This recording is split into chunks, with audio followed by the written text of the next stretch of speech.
Are we on? You are on. Have at it, Well, guys. thank All you, right. Scientist Mel, for hosting after our, shall we say, excitingly short episode last week, where It was everything a was kind of time. it was interesting, but at least we got some linkages and stuff in, and that was the next of the bit. But anyway, thank you so much for hosting, and I know you're exhausted with all of the work in that, so I well appreciate the help that you've done on that. I'm Um, happy to do it. the exciting world of contested bones has entered its last chapter. Bum bum bum. My God, Where we you finally finished it. where they're supposedly going to offer their model, their simpler model, and it's buried kind of inside a pile of fluff. Going right for That the Occam's razor, are they? Yeah. And anyway, right off the bat, of course, they start. For those that are not aware of it, Contested Bones is a young Earth creationist book that is trying to argue that all that evidence for that evolution stuff is just plain wrong. And there was no index or reference bibliography, which made it a tad harder to organize what was in it, to see how it was from a source methods direction, which I was asked to do. That's why I got the book sent to me. And anyway, so I've created a bibliography and a spreadsheet where I'm breaking down all of the sources as to what's going on. You'll be terribly shocked to learn that like 40% of the content is presented as authority quotes, that they do cite technical literature, but when they do, 50% of the time they're misrepresenting the sources and all of that. And they only are operating at the moment at 1.7 sources per page. And the whole book is weighing in totally at about 300 some odd pages. So it's not a gigantic field.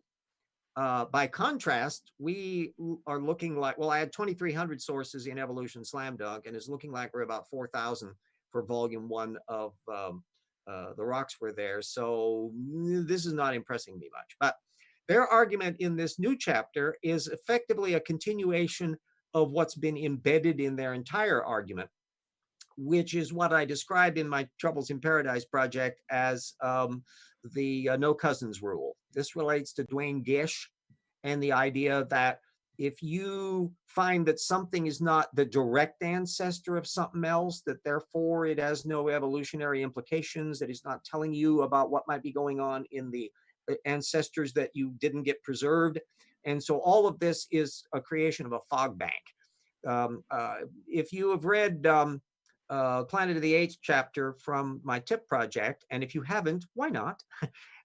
It's a summary of human evolution and the various creationist attitudes on it as of 2004ish. And it still is essentially correct in that you've got, in the evolutionary community, there was a big tussle about brains first or walking upright first. And that was that monocausism issue that Jackson Wheat has supplied such a useful word for, where the idea is, well, it's either this or this, as opposed to this and this and this and this and this all interacting clearly. The other idea is that simplistic single species concept, that you had Australopithecines or maybe something else. And in fact, there was a big tussle between the Leakeys and Johansson and others as to whether or not how far back the human genus developed. They had notions of speciation, some of them that were really slow. So there was a group that thought human evolution must have begun 4, 5, 6 million years ago, much later than these Australopithecines that are showing up in the 2, 3 million year period. And then you've got Homo habilis and then the Homo erectus bunch. Well, the single species model would have a single species that then turns into the next species, that then hands it off to the next species, and bingo, Homo sapiens. Well, everything about what we know about how speciation works with allopatric and sympatric things and clades and demes and all of this messy things where there's cousins and secondary groups that filter out, suggested that may not have been what happened. And so people like Donald Johansson were particularly keen to point out, it looks like it's a shrub, not a tree. It's not a single species beeline. There's lots of side branches going on. Now, there would be only a single lineage from our bunch back to however far you want to go. But that doesn't mean they're not side branches producing cousins. And if you find a fragmentary bone here and a fragmentary bone there, when you've got a group that probably had 3, 5 species, maybe more, living in varying areas where they sometimes would have overlapping ranges and all that. How do you know which one is the ancestor on the list? Only can start looking at it from characteristics of likelihoods and closeness of relationship, and that brings back cladistic analysis. Well, all of that's lost on Rupe and Sanford. They're not getting anywhere within a mile of that. They want to find out that there's either apes or human beings, and there's nothing in between, because there can never be anything up in between. So all of these almosts and nearlies and that are a clutter for their point of view, and they would prefer not to think about them. Well, that leads to what they put up as one of their first sources to deal with. They put up an authority quote, little teeny sentence where they were just taking a little snippet. In fact, I think the sentence that they nicked was it was from a commentary piece, and I put the link up from it, Aiello and Collard from 2001, which when you see a thing under the news and views sections, news alert, it's referring to other papers. It's an introduction commentary on other technical work. It's not itself the technical work. And it turns out that the two main papers that Aiello and Collard were referring to as the springboard, one of which occurred in a completely different journal, and the other one was in that very issue, or the previous week of Nature, Rupe and Sanford never allude to. Not at all. Ta-da! So the quote that they nicked was that our evolutionary history now looks more like a tangled bush than a simple tree. Well, that was referring to the Kenyanthropus paper by Leakey and Company, which was in that Nature the previous week, and ta-da, it's available open access. The Aiello and Collard paper is open access. And the other one, which was a new cladistic study of Orinopithecus that came along, Orin tugenensis, that was just coming in, which is quite farther back, 6 million years. There's a neat little chart that is in that article that you can look at. I didn't have it in my bibliography, incidentally, because it was a commentary piece, and it was back from 2001. I did have the Leakey paper, but not the other. And I didn't have the other technical paper that they were alluding to, which is this work on the first hominid from the Miocene by Brigida Senut and Eve Coppens and a few others are co-authors to it, where they're trying to sort out all these fragmentary fossils that are coming in and make sense of them. Well, we can clearly observe that Rupe and Sanford have offered no opinion whatsoever on either one of those taxa, because they never even bothered to cite the papers that were being alluded to in the secondary source that they went out of their way to nick an authority quote from. And that, yeah. Surprise.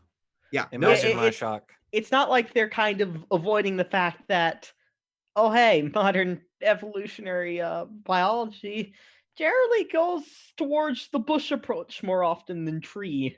Yeah, and that's why Johansson is so relevant here, because he was one of the ones spearheading the fact that, excuse me, but we shouldn't be at all surprised that there would be more than one genus going on, or more than one species within a genus, and that and what turned everything on its head. First of all, the first thing that jettisoned in the old model was the big brains first. Big brains first was what led the Piltdown hoax to be produced way back in the 1912. It was to have a proper British big-brained ape, so that we cannot have to worry about those German Neanderthals and those Asian Pekin men. Oh, we should have a proper British ancestor for human beings here, and it should have a great big brain. And of course, it was a hoax. So not only did they discover that the brain size was developing quite late in things, but the big revolution is not only were there Lucy walking upright, but bipedality was a real common adaptation from a whole slew of hominids. And it didn't even mean they had to walk on the ground. They could be bipedal, traipsing along up in limbs. And some of them were smaller than others, and some of them were bigger than others. So trying to sort out the shrubbery to figure out what was going on, when you start looking at it chronologically, at least, you can see the speciation processes that are gradually winnowing out and producing lineages that become a little bit clearer and a little bit clearer over time. But there's always going to be that murky zone where you're looking at a lot of speciation episodes. And that's exactly what's going on. Well, you can't put that into a creationist box if you leave them out of the box. So you end up with data parsing on a gigantic scale. And literally, here's something that everybody can do if you want to have the equivalent of the creationist bingo game.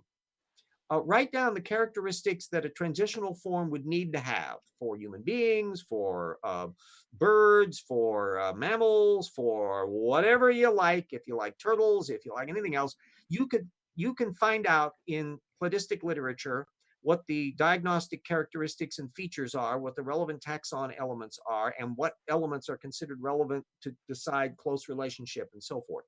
You can get all those on a little bingo card. And then you can decide, okay, I'm going to look in the creationist literature when they bring up these taxa and find out how often they discuss any of those particular elements. And it's a real boring game because you're almost never going to strike off one. Try index fossils. None. 0%. Even when he brought them up. Even when they brought them up, they didn't discuss them. It's fascinating. Yeah. On human evolution, obviously you're forgetting the most important theory of all, acid mushrooms first theory. Oh, that's I actually know a Truly guy the most intelligent. I know a guy who who likes that hypothesis and has spoken to the anthropologist who pushes that, and he was telling me about it, and I was like, yeah, whatever you say. Yeah. Here's what I'll say. That for one thing, that there are quite a lot of the ones where you look, I think it's the particular peyote mushroom or something that has a very limited distribution of space. It doesn't seem to correlate much with early human evolution. And so while it's very probable that omnivores are going to be munching on stuff, and we know that a variety of animals, when they find they can get high on something, ergots and all sorts of things. Yeah, exactly. So the idea that nobody ever did that in the entire history of our species is highly unlikely. However, it looks like most of the things that come into play for the use of drug use in our cognitive architecture is relatively recent and is probably associated with the formations of religions, particularly people that will find that certain hallucinogens, they go into dream states and all that kind of thing. That then reinforces it. There is some historical evidence that they can even find surviving samples going back a few thousand years. That doesn't surprise me at all. But yeah, don't hold your breath on the idea that the reason why we're humans is because of the ancestor forms getting high. It's more likely that they had a far more interesting area for me is the relationship between consciousness and language. And that's why when I keep track of cutting edge issues, it's why do we have grammatical language and how did we manage to do that? And what's the brain systems that are riffing off of that to turn, you can have umpteen different ways of organizing information in a linguistic context. Why is it structured the way we're structured? Noam Chomsky in his lucid moments has a lot of relevance in terms of the fact that it looks like there's a substrate that's kind of universal. That's the undergirding of it. But we're now finding other areas that are really quite interesting in terms of the specific genes involved. And what's funky is to look at organisms that are not at all doing grammatical language as we know them, but the genes that they're using for their communication systems are some of the same ones that are showing up in our communication systems. So they're looking at how bird calls operate. And even though it's not grammatical in our form, there's something really interesting going on there. What I suspect is that the grammatical system has hitchhiked as a spandrel on substrate systems that were based on gestural elements and that went through a state change where suddenly you're jumping into a new dynamic, and it may have happened relatively quickly. How far back that did in our human lineage is still uncertain. Well, jump in. To be fair, there are modern catarines which have different calls for different predators, whether they see a snake or a jaguar or an eagle. And so they're going to make, and what's really cool is not only will, if one species, and done research on this. If one species makes a certain type of call, a different species of monkey, if they're all living sympatrically, will hear that and will give their own version of their call Yeah. of the call for that one. And I'm not sure whether catarins So do it's- this, but there's some cases of where some of these alarm like- calls, the animal will lie about it to be able to cause other people the other of their species to go off and do something else so Oh, that they can yeah. get the food and things like that. So there's deception that can play a role in that. The And big we see this all in us as well with deception. And when it comes to alarm calls, we have unique ones for different animals. We have usually two, which is a name and then shit. Yeah, you whether or not it's going to turn out that in the beginning was the lie, and the lie got us more food. Wait. What? So we had the call that was basically the name and oh shit. Yeah. Yeah, well, we don't know how far back all that goes. The area that intrigues me, in addition to looking at bird song and that where there's quite a lot of cognitive literature, and of course, Lyrebird. the stuff in the primates. The other one that's the really most intriguing is what goes on in cetaceans. And here's the weirdy one. How much of what goes on in the communications of chromatophore type organisms like your octopuses is a language system? cephalopods. That we don't know what they're telling each other because we don't share their brains. They're so Well, far removed. They're on the largely cousin. solitary. Hey RJ, I got a question. At least I think Yeah. Have you octopus looked are. into the lyrebird? Oh well, those are just in the matter of their incredible degree of mimicry. Now the intriguing thing is why that particular species of bird, the females get turned on by the ability of the bird to mimic a sound that otherwise is completely irrelevant. It's pure mimicry. But it's an I don't know, but astonishing, I would unnerving wonder degree of why a lyrebird gets turned on at all when another lyrebird starts Yeah. making laser gun noises at them and not end up interpreting that as, oh shit, I'm gonna get shot at. Yeah, and so something is going on in the lyrebird's brain that is really quite fascinating. And this, under the proposition that they are descended from dinosaurs, is giving us a window into what might have been going on in dinosaurs when they were doing their mating rituals. They were touching cloacas. Like stegosaurs, they would turn around and touch the cloacas together. We As a still friend don't of know mine how would call it we still don't know how flyby. stegosaurs did sex, damn it. Very carefully. Very carefully. Dinosaur sex is weird. Or for that matter, all of those, my God, those tank-like Ankylosaurs. nodosaurs and ankylosaurs, my heavens. I mean, they're so bulky. You know, how do they maneuver around? What is it? There is among some reptiles like a sort of pseudopenis sort of thing. So theoretically, if that would help to reach, some dinosaurs might have had that. The cloaca kind of extends outwards or whatever. So yeah. Of course, my comment would be, well, gee, just think about one of the ankylosaurs that can curl up into a ball and, you know. But then again, that's a fictional ankylosaur named Anguirus, so Yes. I don't think kaiju have any place in scientific discussions. Alas and alack. Although I think most any paleontologist would be of the opinion that if they could get in the time machine and actually watch all of these animals in the wild doing their thing, whatever it is, from eating and mating and all the other stuff, there would be moment after moment where they're going, oh, of course, why didn't I think of that? Duh. Yeah. Probably. Yeah, there would be an awful lot of that, but we have to do it by misdirection. Well, there, got off on damn sex again. I wanted to point out to everybody, I had a delightful little break from all of the indexing earlier in the day because somebody has built a replica of the Back to the Future 2 flying car.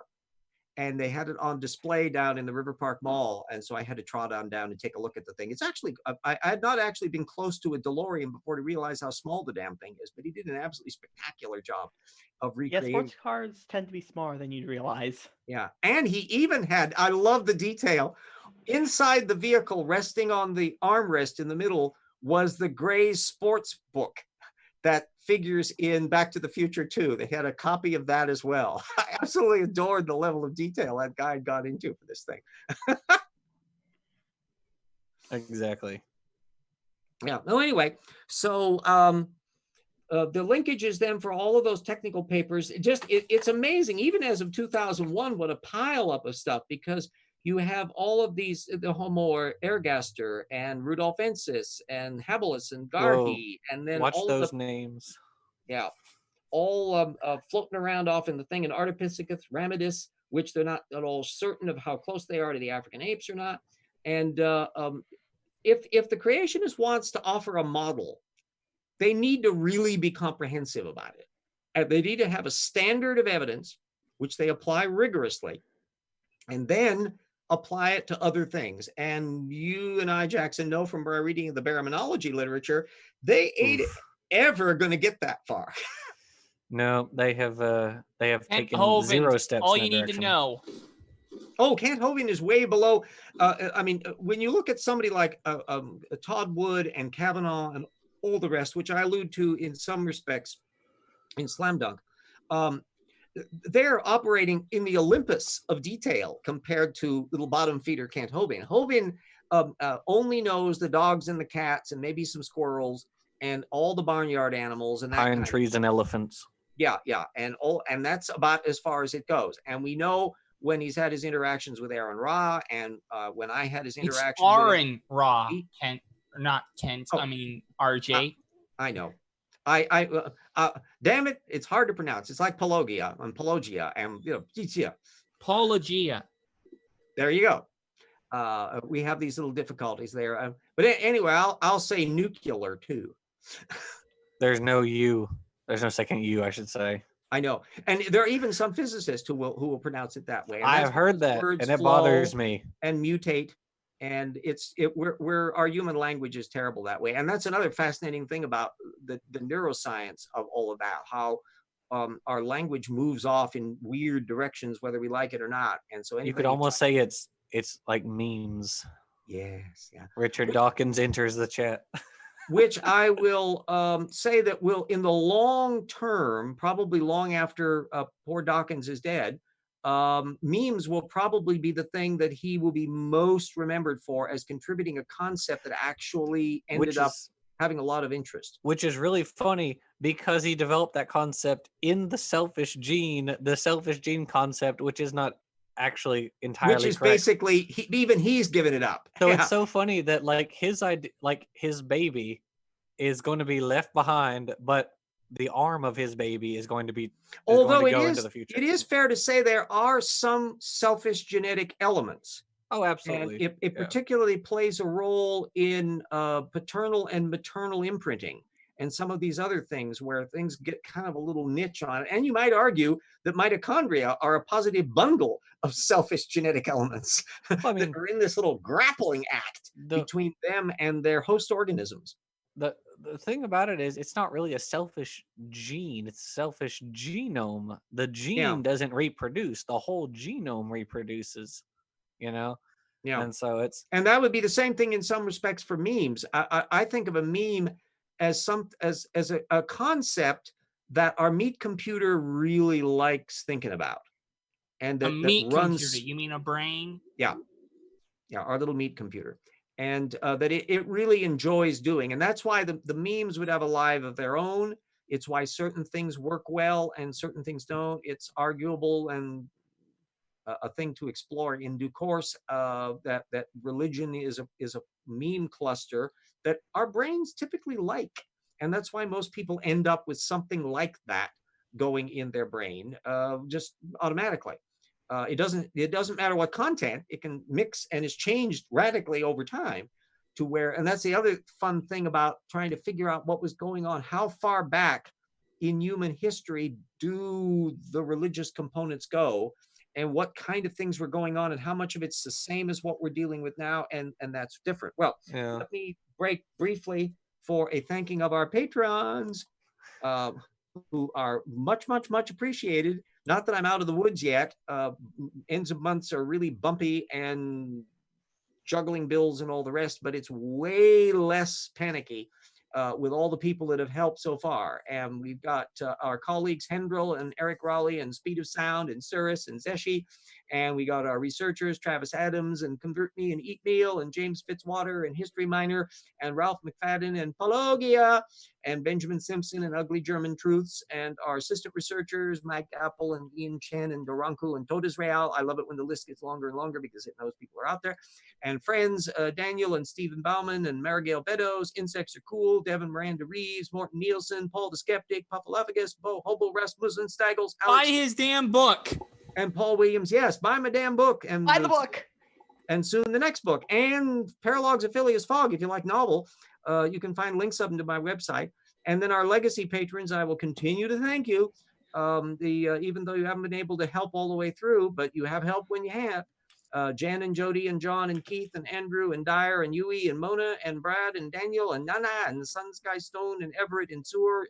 Your all assistance is enormously welcome. And it has made things easier to clunk along. Remember, I'm on Social Security. I get my book royalties and I get Patreon, and I do a little bit of Facebook operation for a local company here, which gives me another little bit of resources. I'm still uncertain as to whether or not I'm going to bump up to the level of where this Washington State won't pick up my Medicare. And that would be a chunk of money that then would be coming directly out of my Social Security. And that would be a chunk. That would be another bump One chunk that I had to deal with. So that's why I rattled the can still for the GoFundMe, and then all the Patreon. You can find links to both of those in the video. So if you need a further spur, just compare the work I'm doing with Ken Ham or Kent Hovind or others who manage to get people, or flat earthers. Remember, Kent Hovind can't define dinosaur. Yeah. And now an impression. You know, I debated Bill Nye. Did you know that? Yeah, I debated Bill Nye. Yes, good old Ken. You have to drink your water, otherwise you'll get dehydrated. Yeah, I can't remember the name of the video blogger who does an absolute head-on impression of Kent Hovind. He's got it just down perfectly, and it's just hilarious when I time to see it, because he's got the accent and the pacing and all. Are you talking about Digital Hammurabi? Could be. Yeah, I know he did it every once in a while, and it's just a knee slapper, because Digital Hammurabi has the best. He did the Kent Hovind Christmas song. Yeah, and Hammurabi stuff has done an awful lot of really great things on the biblical legends and how that connects up with cuneiform text and all the rest, in addition to stuff on just cuneiform. And I got a question. Yeah. Did Kent Hovind ever do a whack an atheist on you? Not RJ. What would that be? I don't think he made any headway at all. Well, Whack an Atheist is his little show where he watches a video by someone and talks about why he thinks it's dumb. I have. He doesn't even watch a video sometimes. He did one on John Perry. Didn't watch a video. Yeah, if he did one on me and somebody finds out about it, let me know. I don't think he will, because you kind of really pissed him off. And Hovind has no shame. Hovind has no shame. He now wears a lab coat. He literally dresses up like a freaking child to pretend he's a scientist so he can have some shred of credibility, because he has none. And his small little bunch down there in Alabama, wherever. And I hope he sees this clip so he can hear that. If he smites me on here, then I challenge you, Kenty, to do a whack an atheist on me. I think you'll find it especially hard to whack a fellow Christian. He's snotty enough to try. He would be regarding you as a poor little backslider. And it's not just Kent that deals with these things. The relationship that you find with the whole Ken Ham young Earth creationist worldview, and the people of Biologos, who are theistic evolutionists, and the people at Reasons to Believe that are old Earth creationists, Ross and Fazal Rana and that type, they barely conceal their contempt for any Christian that fails to see the absolute truth of their young Earth creationist dogma, and it gives them a sanctimonious quality, as like a glaze on top of the stupid. Well, I'd love to see Kent Hovind do a whack an atheist on me, if nothing else, to know that I got under his skin a little, because that would really twist the night. I I'm think not ever anticipating ever having a chance to have another debate or discussion with Kent. It seems that I outwore my welcome with my previous one. And Oh yeah, Mister, I destroyed Kent's entire playbook in 5 minutes or less. yeah. I'm still happy the fact that I derailed his patter to where, unlike most of the other debaters that he's managed, he would still remember to do his end spiel. But I threw him even off that. Exactly. Yeah. You, RJ, are such an ignorant little asshole. You threw me off of my game. Yes, well, No. hey, that's almost Marvin the Martian there. Oh, the Illudium Q36 explosive space modulator. Poor, there's actually an idiot on Twitter. There are who, lots of idiots on Twitter, RJ. Well, that's true. This one's called Krankenstein, and he has the little Marvin the Martian logo. He's a Trumpista creationist, a superficial You said guy. Krankenstein? Yeah, that's his name tag, Krankenstein. It sounds like he is a self-admitting troll. Yeah, well, he certainly qualifies as a crank. But anyway, at one point I commented, really, don't dishonor poor Marvin the Martian. For one thing, Chuck Jones, who was the animator for Warner Brothers, came from Spokane, and he was quite an intellectual and a fascinating character. Ward Kimball was the same way with Disney. He was the guy that was responsible for all that evolution stuff in Fantasia with the dinosaurs and all of that, and they were all science geeky types. So, that was the Rite of Spring, wasn't it? Yeah, wasn't that the piece? Yeah. And so there was a I thought it was area. get up, get up, get up, drop the bombshell. I grew up on all that Walt Disney stuff. This is a walk down memory lane from the Disney Wonderful World, even before down memory lane. Yeah, before it even became the Wonderful World of Disney in color. That goes way back. But anyway, the other half of the show, and I know it probably would have been wise not to bring this up, but dun dun dun, James Kohl is back. As you know, I interact with James Kohl, who is, for some reason, let's say he's one of the most befuddled creationists that I've ever encountered, and that's going some. And he has very little impact on anything, so he's at best just an odd figure. He follows me and Jackson on Twitter. Jackson has had the presence of mind to mute him. Old man yells at cloud.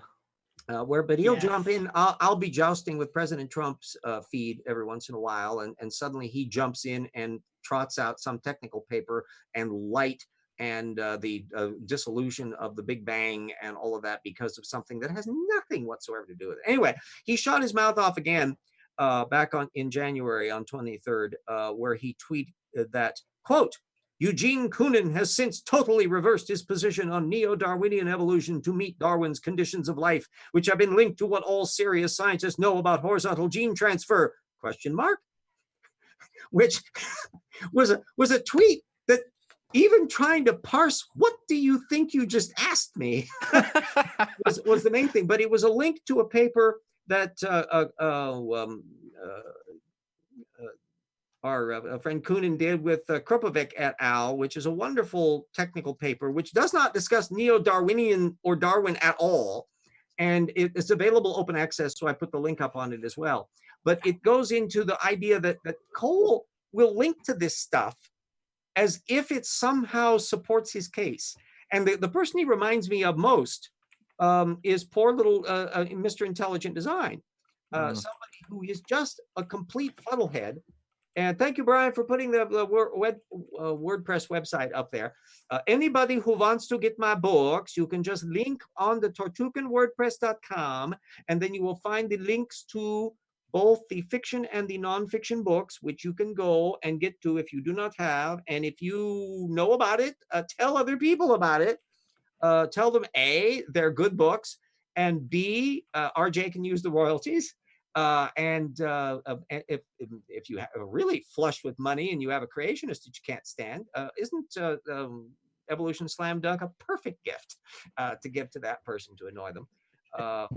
I would hope that you would actually want to keep it for yourself and not waste it on an idiot that's not going to be able to appreciate it properly. And just to keep a bottom feeder. At the bottom. If you're really flush with money, donate a copy of Evolution Slam Dunk to every library in your area. Oh yeah, your local library. Contact your college libraries and any else, and put the word in on that. Ask to whether or not you can submit them and donate them that way. There's many different ways around there. Plus, RJ can use the royalties. Meanwhile, Jackson and I have finished volume 1 of The Rocks Were There, and I am plowing through the index. It's going to be a highly thorough index, which has weeded out the occasional misspellings and stuff that's popped The up. most thorough. And just like when I'm Henry going through David the master, Thoreau. yeah, like Henry David Thoreau. Yes. Well, Thoreau, I think we mentioned briefly. He's in the index. I believe you're right. Yeah, we got. Wait, well, we so mentioned can the we say that Henry David Thoreau is very or Henry David is very thorough? Yes.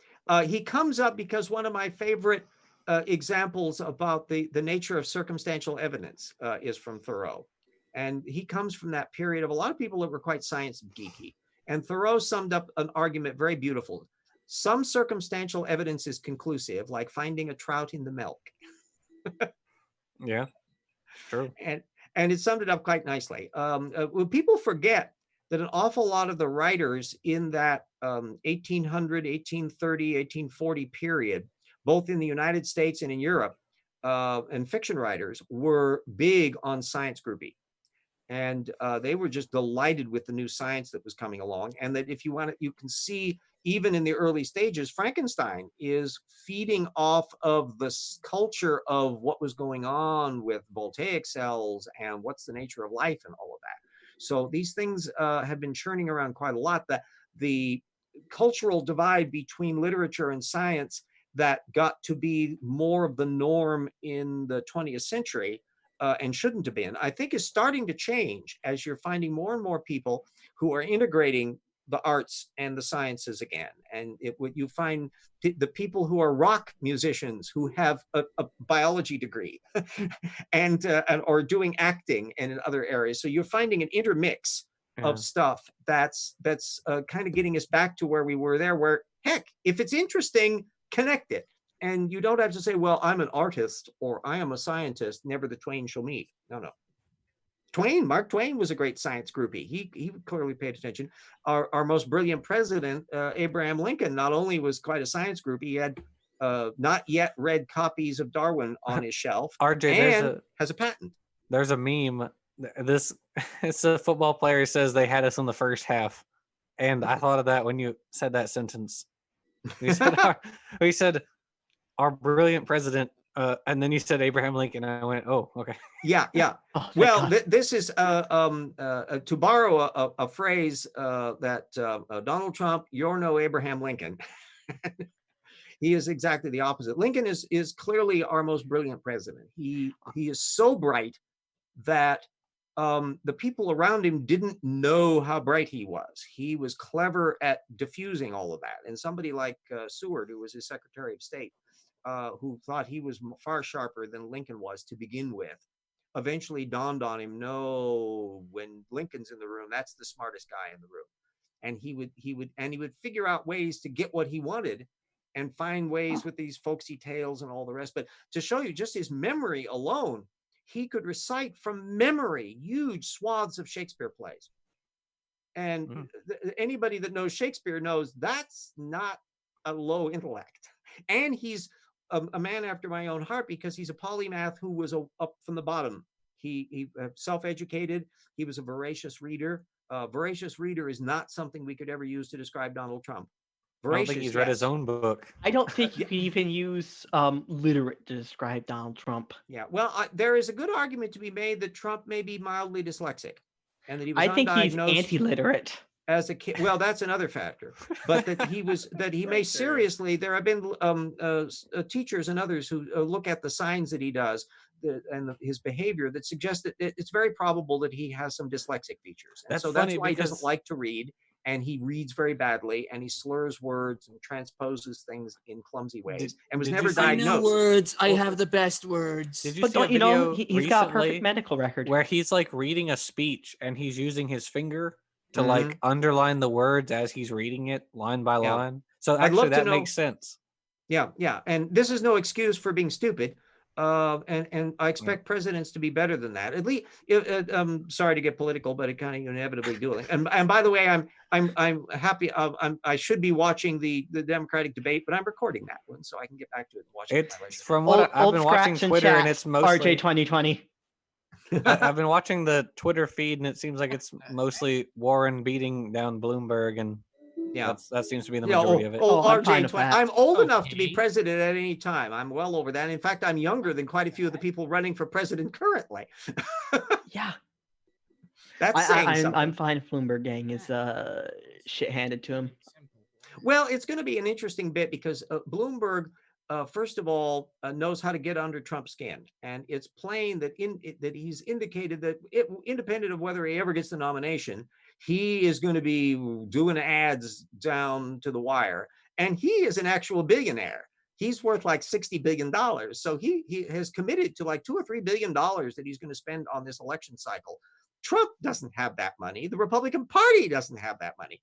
And so the fact that he can do targeted ads with like a deluge is just going to be driving him nuts. And apparently, as a scrapper, Donald Trump can't seem to get under Bloomberg's skin. And so it'll be an interesting thing to see what's going on in here. No one has ever said that 2020 will not be an exciting time to live. And if you need an escape from our 2020, remember to get my Paralogs of Phileas Fogg and go back to Jules Verne's. I knew that was coming. I knew that was coming. I could feel it in my bones. Shameless plug. I in betwixt my indexing and that, my mind is still floating on the brink of when I'm finished with the book and we get it fully done and into the mix. Then I will be returning my brain to complete the second Phileas Fogg novel, which is mostly done, and then the little side issues. And it's been a lot of weird remembrances on that because there've been stuff. There was just a thing on BBC about a guy who's trying to build a time machine for real. He's a physicist who's trying to figure ways to send information back through quantum phenomena. And good luck. Yeah, exactly. And there has been just a slew of material about Back to the Future and stuff by coincidence, all piling up at the same time that the car was available down there. A Turkish man once put it very well to Liam Neeson. Good luck. Good luck. Yeah. And so it's been a weird set of circumstances on that. But anyway, back to Kohl. To finish up that little bit, it's a horrible thought, but he's a useful illustration of a particular kind of scientifically trained, somewhat techno-geeky sounding jargonist. And what I've been trying to do, and Jackson has been seeing enough of my exchanges with him to see how I react to him, that I try to get him to clarify what he thinks happened. And that instantly he goes into fog bank mode. I think most of his stuff he has literally on cut and paste because he puts up often the same sources, the same memes, the same reference bits, sometimes even the same text. Light sensitive dependent nutrients, photosynthesis.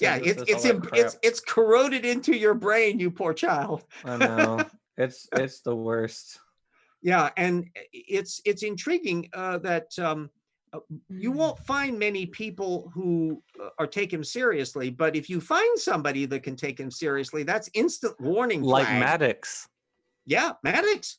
Yeah, he was taking Kohl seriously, and so why am I going? Oh, I am not surprised at that.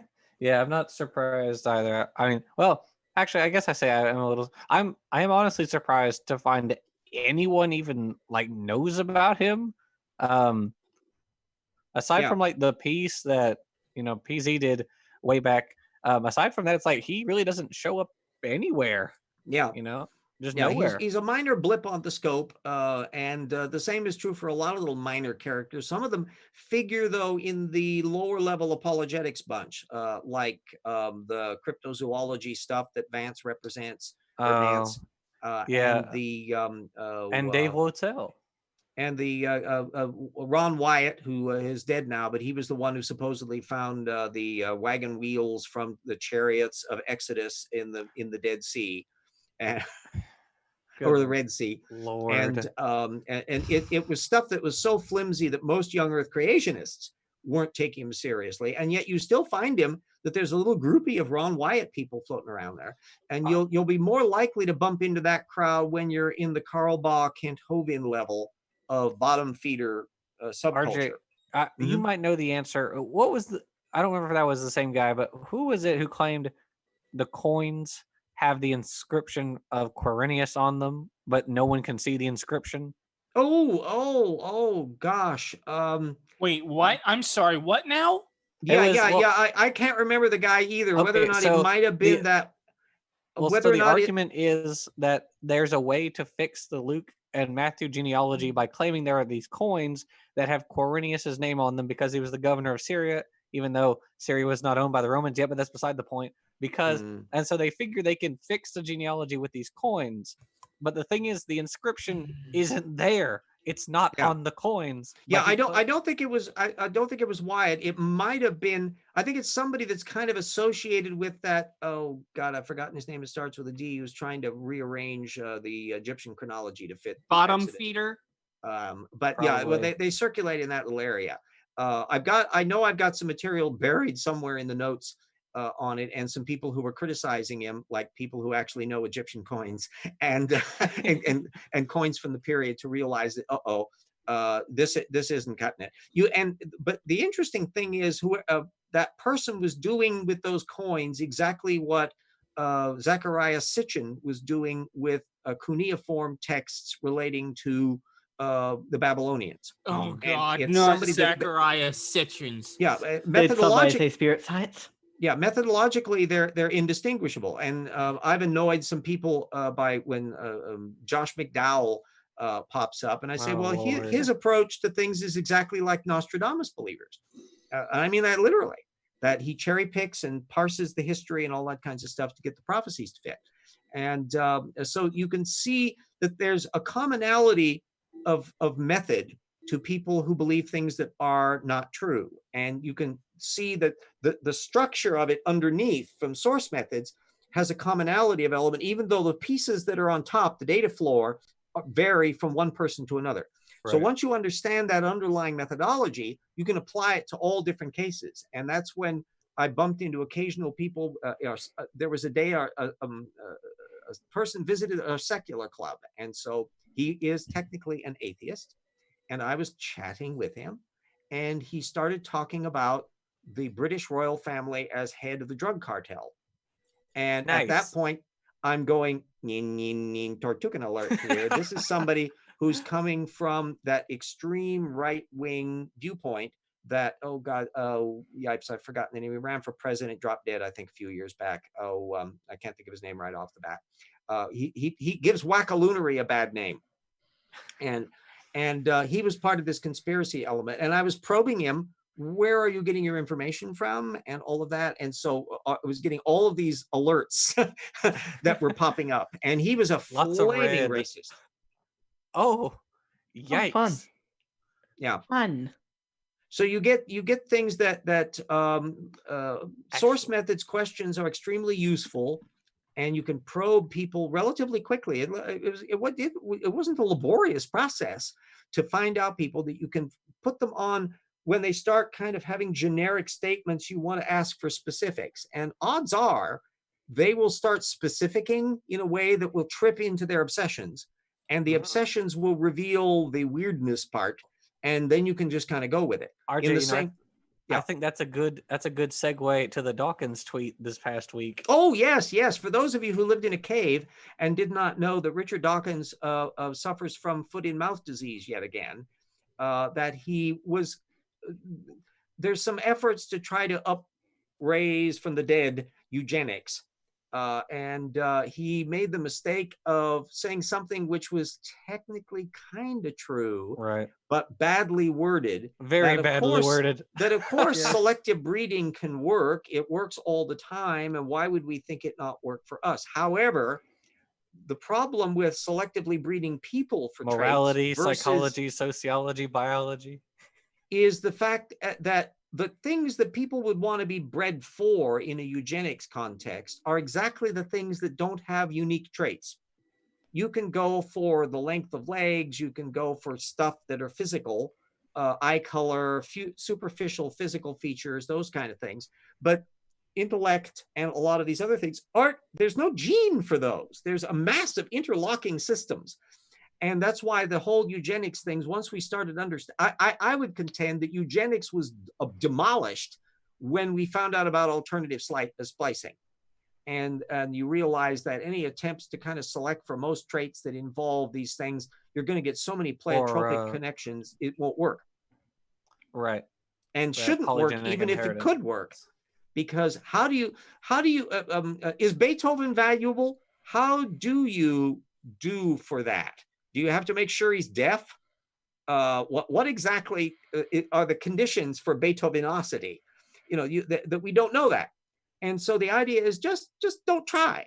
That the whole point is you have people doing the things they do, and in the course of that, clever people arise by whatever means that you can't anticipate, and then you want a culture that encourages them so they don't get squashed down or burned at the stake, and the clever thing can percolate through the system. Well, eugenics is irrelevant to that. It's a complete waste of time. And anybody that still tries to push that forward, you know, is just missing the point. That I'm much more of a Star Trek person, of having the idea of infinite possibilities, infinite combinations. That's what does it. And you think some people would wise up on that and they would get the grip on it.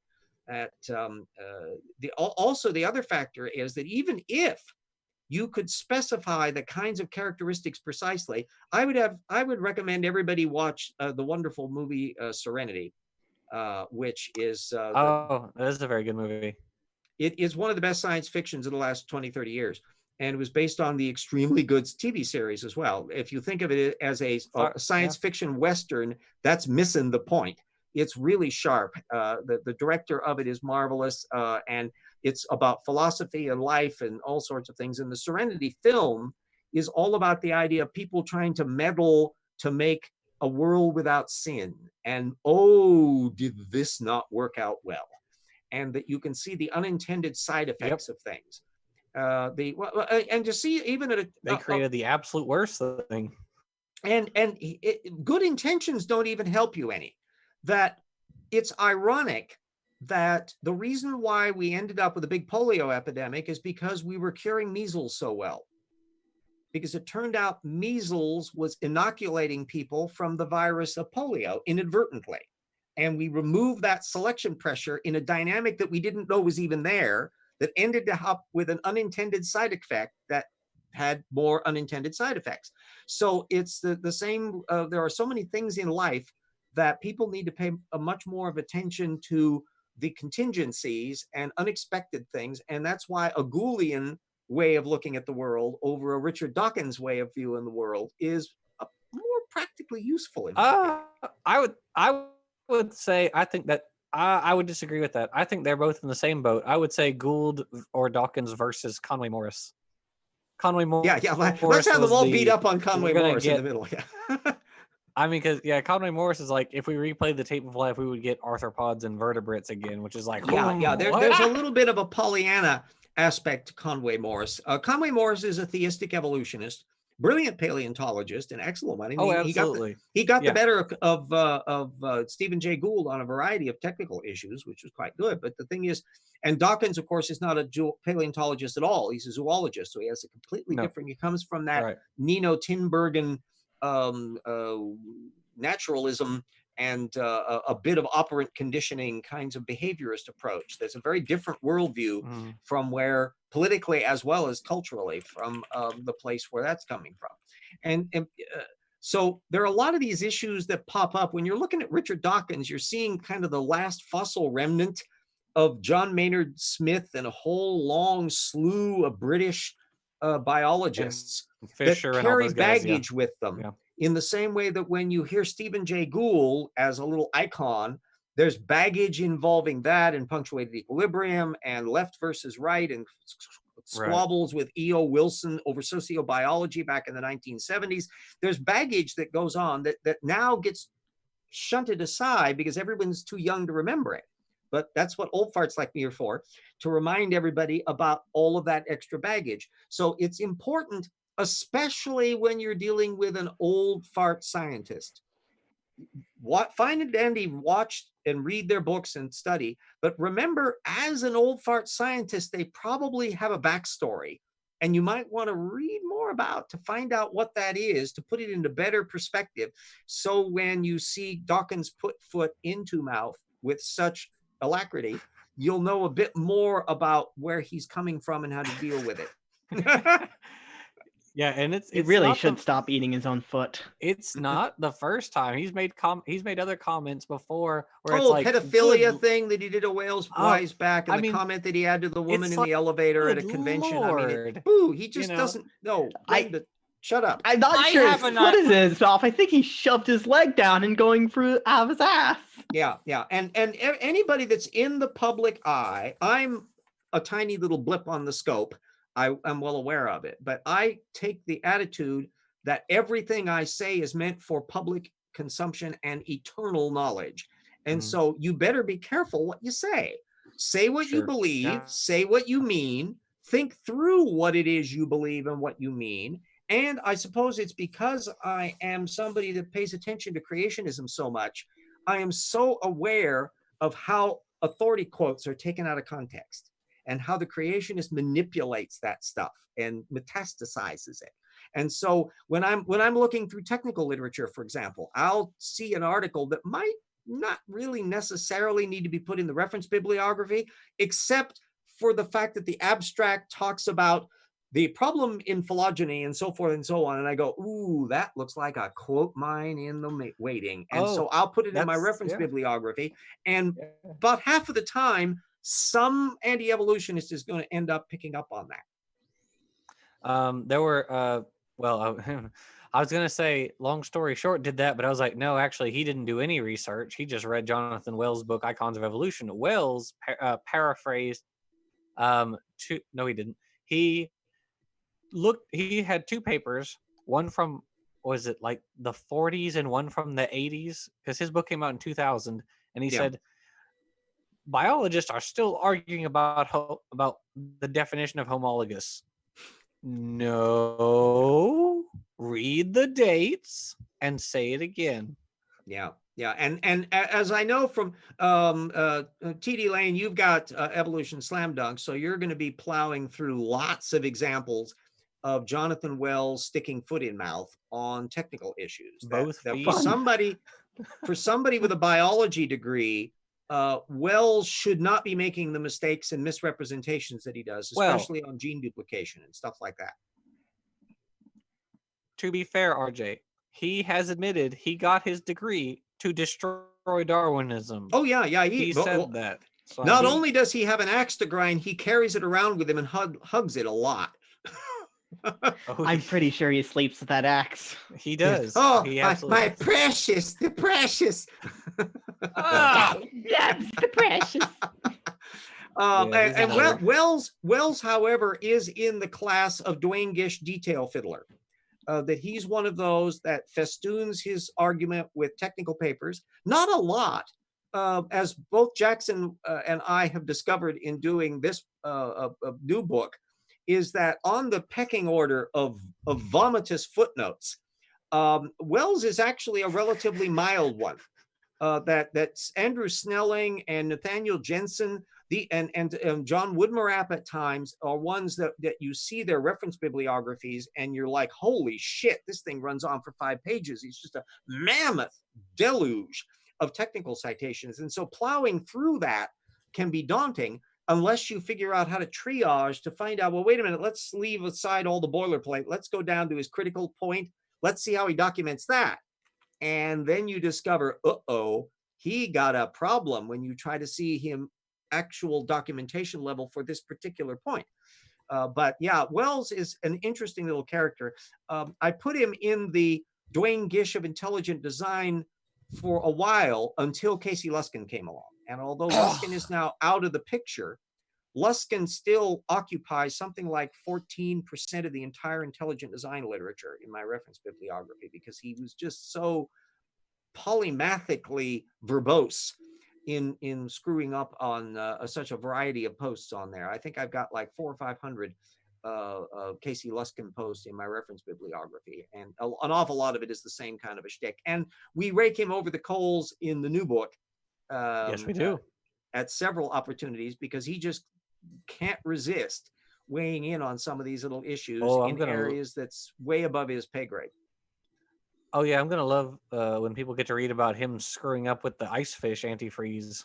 That's gonna be Yeah. gravy. Well, everybody, Georgia Purdom, and all of the ones that shot their Oh, mouth off on those damn fish proteins. I'm so glad that we read that section before I had my debate with Standing for Truth, because I called him out on that during the debate because I Yeah. knew where exactly he got it. I'm so Yeah, glad we and read that it's section.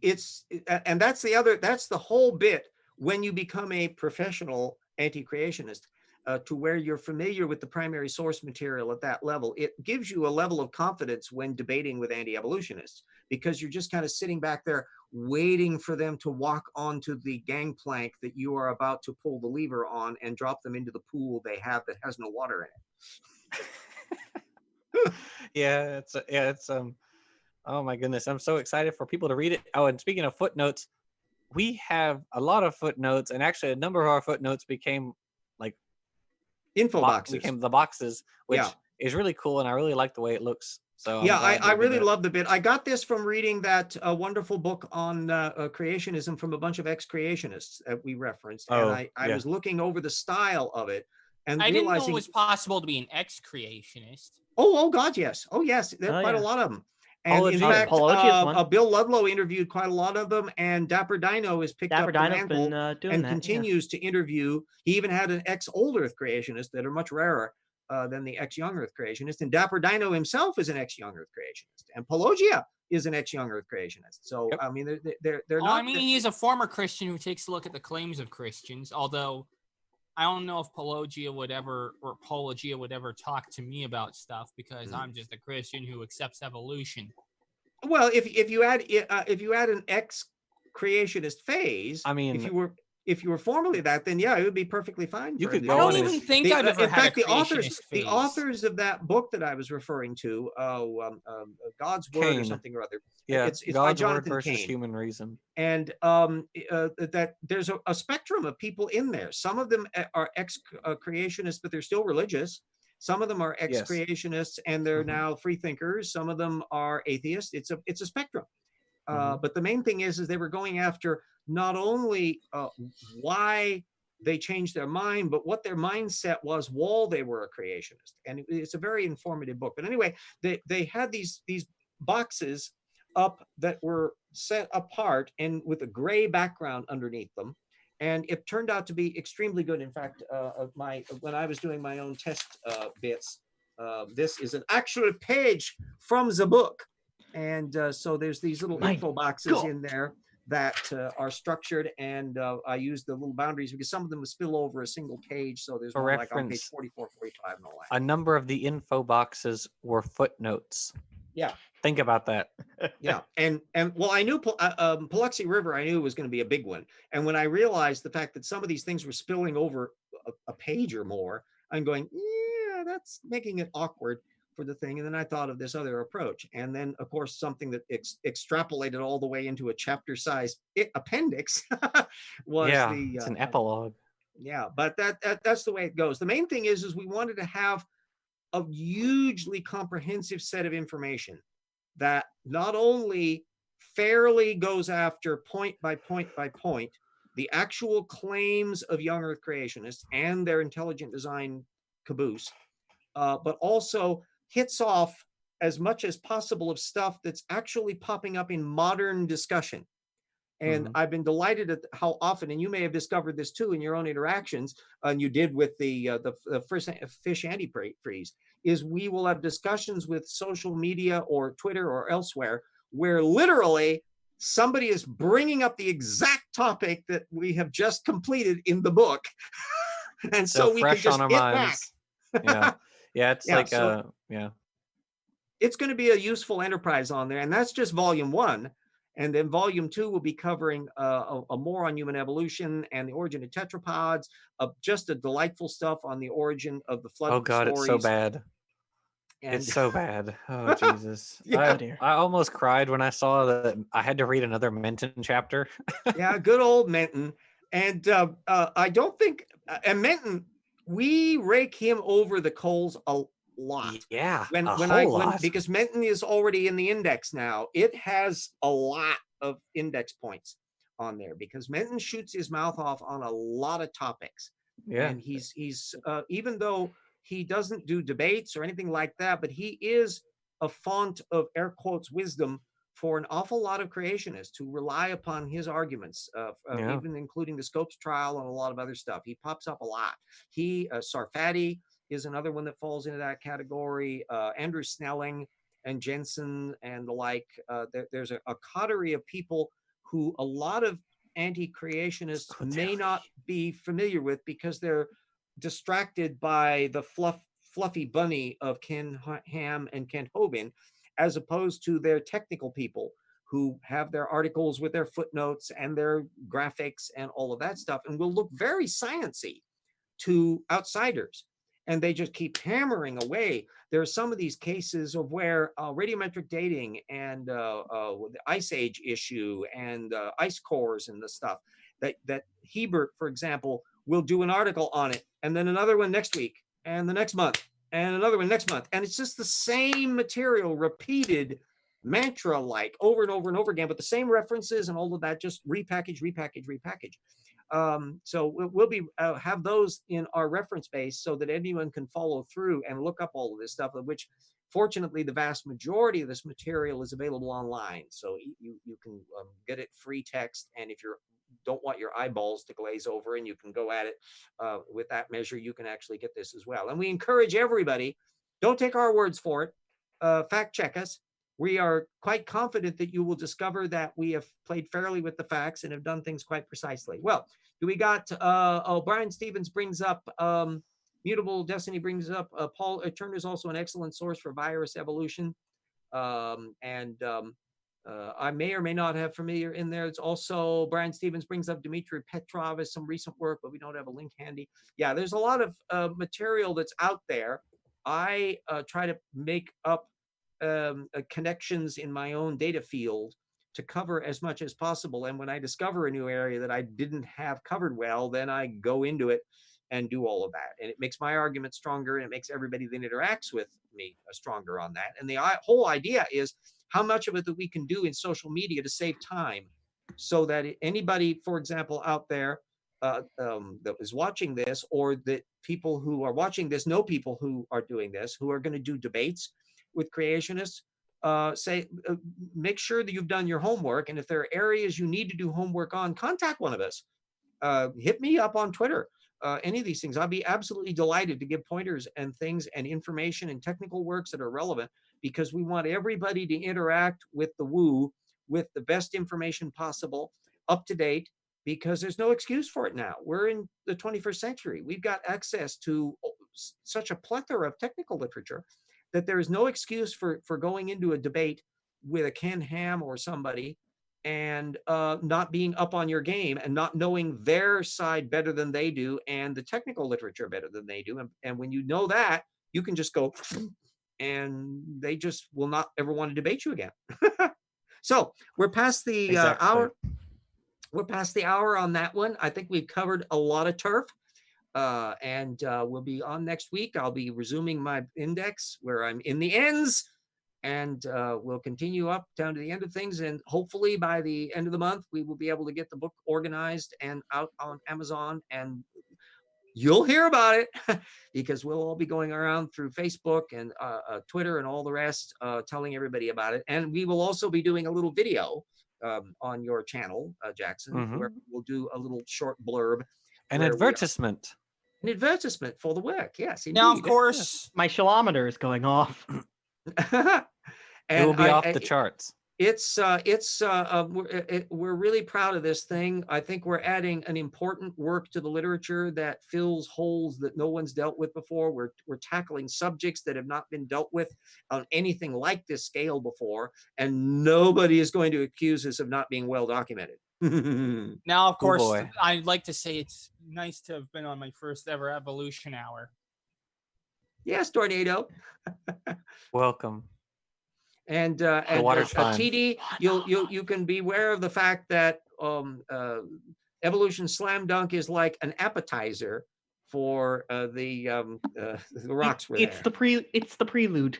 Yeah, it's the prequel. Hobbit to the full Lord of the Rings. Well, which is funny because we actually do talk about the subject of ESD in the very first chapter of Rocks. So Yeah. Yeah. And I'm still proud of that work. We use it as a springboard because we can bring up a variety of subjects and say, as it happens, RJ has discussed that in much greater length in his book.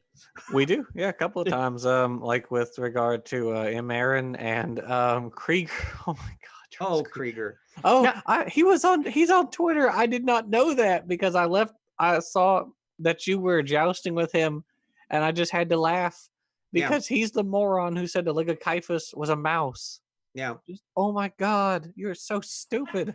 Yeah, and Krieger's stuff gets drawn on secondarily, the same way that Woodmorap and all that is. So, TD, when you're finished with that book, you will be able to hit people with the reptile mammal transition on a scale that you would not have Yes. before you have read the book. Yes, I will. And here's the thing: if you don't buy the book, I will find you and I will hit you with this book. Oh, please do. And I think it's funny at spots. There's a lot of humor to it. Oh, And just- it is pretty funny. The British creationist just flat out said there's no transitional fossils. Yeah, and that's the thing that other than Nathaniel Jensen, who is kind of unique at the moment for actually trying to argue that creationists have always accepted transitional fossils. And Yeah. you're going, Right. that's the thing that we discuss in the new book, because we're bringing everybody up to speed on the young Earth creationist worldview as it is of 2020, because we're drawing on their technical literature and the stuff that's not well known, and we took it upon ourselves to read all of this crap and study it in detail and distill it down to a desiccated mass of stupid that you Absolute can then draw nonsense. upon in a convenient package. Yes. It's like Amazon, but for garbage. Yeah. And if there's so many incidents of like, oh, did they really say that? That it's an awful lot of just astonishingly stupid things that creationists Yeah, are. there are a lot of whiskey tango foxtrot moments. Yeah, with on paleontology, on biology, on incompetent source usage of where we can literally quote the source that says exactly the opposite of what the person just said it said. And when you got those kinds of things, you're going, wow, there's an abundance here. And now everyone's going to be able to draw upon this if I can finish the index. So back to that. See you next week.